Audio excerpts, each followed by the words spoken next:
Hi, I'm Jesus, and wasn't this match just a hoot and a holler? 70% of people picked Astralis as their 3-0 pick'ems pick, and after a mere 10 match points and 4 overtimes, Nip broke their dreams. Now, I don't want to gloat, actually that's a lie, I do want to gloat, so I just want to let you guys know I called it, and when I say I called it, what I actually mean is that I thought Nip wouldn't even make it out of the qualifier, so I put them down as 3-0 and treated it as a write-off and figured I'd lock in Astralis and Liquid as certain picks. But given nobody knows that other than me, I'm just going to act like I'm a genius who saw this coming all along. Also, let's just ignore that you only get 1 point per pick at this stage of the pick'ems, rendering the whole stage kind of irrelevant. Anyway, moving on to something slightly less self-indulgent, there was a bit of concern about what the viewership of the FACEIT London Major was going to be. Of course, this time around, no more Cobblestone, Dust 2 is in its place, and that's definitely going to hurt viewership because Cobblestone packages are notoriously the ones that go from anywhere from $30 to $50. Now, why on earth people would pay $25 or more for a capsule as a 0.05% chance of containing a Dragon Lore is just beyond me, but the reality is they do, and it's a pretty good incentive to tune in. And with that incentive gone, there was understandably some concern about what it was going to do to major viewership. As it would happen though, Valve seemed to be aware of this problem, and they stepped up to devise a bit of a solution, in the form of 2 brand new collections of skins to be used as souvenir drops, one for Inferno and one for Nuke. And I want to drill in specifically on the Inferno collection for a moment. Now, something old people in Australia will sometimes tell you is that the Chinese eat every part of the duck except for the quack, which is kind of true, except you can say the same thing about every other culture everywhere else in the world throughout all of human history, which kind of defeats the purpose of the saying. But anyway, the reason why I bring this up is that it's a good metaphor for what Valve did with the new Inferno collection. It seems like they used every part of the car except for the vroom. We've got the converter, the handbrake, the high beams, the brake light, and also some rather colourful classified skins and a simple but classy AK. And sure, it might not match up to the Rising Sun collection or the Gods and Monsters collection, but there's clearly some interesting stuff here, so the community should go completely insane trying to buy these capsules up, right? Well, on the first night of the major qualifier, the lowest price the capsule got to was slightly less than $12. On the second night, the lowest price it got to was slightly less than $7. On the third night, the lowest price it got to was slightly less than $5. And at this point, it seems to have leveled out a bit, but it's clearly no Cobblestone case. But despite the fact that we've seen the price settle down quite a bit, the community's reception of these skins might be a little bit more positive than it first seems.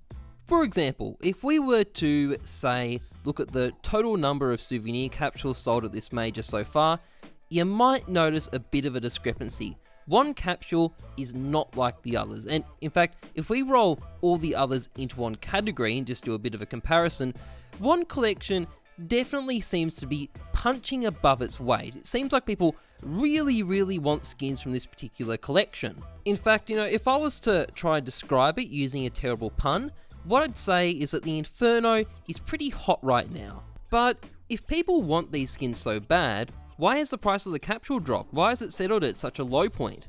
Well, I drew up another graph, and this one shows the total number of rounds played on each map so far during the first 4 days of the major. And once again, you might notice that one particular category stands out quite a bit.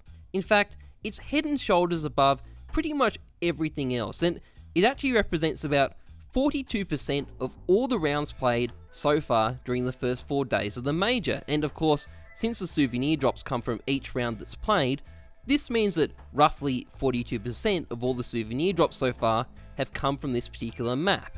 And on top of that, because souvenirs are given to a fixed portion of viewers each round of the game, 0.05% as I understand it, the number of Inferno drops out there might be even further inflated by people tuning in specifically to try and get that drop. So, given just how many of these capsules are floating around, $5 is actually a pretty respectable price, and at this point we can actually pivot back to the Nuke collection, the other new collection of skins this major, and we can see something quite interesting because there's only been 53 rounds of Nuke played during the first 3 days of the FACEIT London Major, so barely 1/8 of the total number of rounds of Inferno that have been played, and even at its very lowest, the prices never dip below $10, not once. And given that the Nuke Collection is, if anything, a slightly worse collection than the Inferno Collection, it's pretty obvious that the price of the Inferno capsules haven't collapsed due to lack of demand, it's simply just an overabundance of capsules. But given how many people are buying Inferno capsules, is it possible that their price is going to shoot back up once the Mage is over?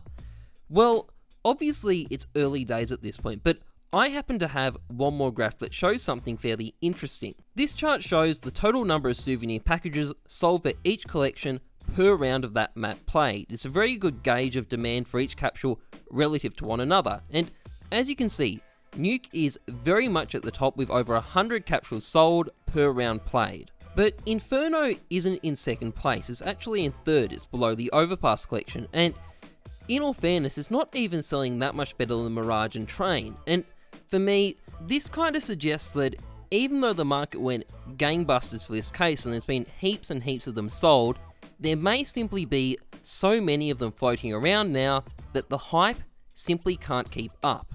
And I'm going to be interested to see what this figure looks like by the end of the major, because I have a feeling that this capsule and the stuff in it might not be quite so rare and expensive anymore. So, if you've got one of these $300 minimal wear souvenir Intergales, personally, I recommend selling while you can, because I don't think that price is going to be staying so high for long. Anyway, that's pretty much it for this video.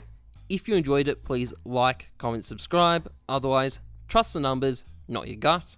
I'm Jesus. Thanks for watching. See ya.